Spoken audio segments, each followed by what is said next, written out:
Kay mga papi, done installation po tayo dito sa Aerox version 2 ng Pamila driving light tsaka dual horn setup Pia horn. Pari dito po natin nilagay yung driving light.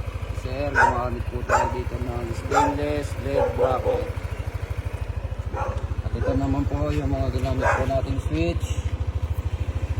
Domino 3-way switch tsaka stainless passing switch.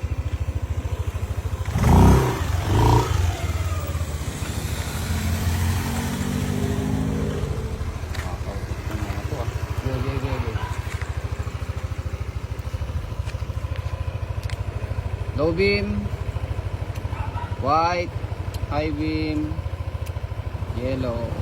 Yan, napakaliwanag po niyan. Passing, low beam,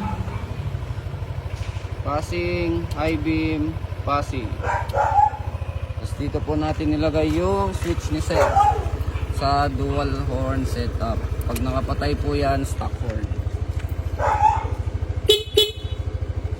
Compress, rapid po siya. Pag tinindot po natin, compress, rapid. Ito tayo sa harap.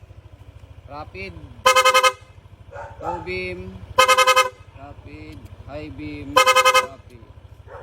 Sa mga gustong magpa-install po ng gantong setup para sa mga naka-Aerox version 2, pumunta lang po dito sa Scooteristas online shop. Maraming salamat po.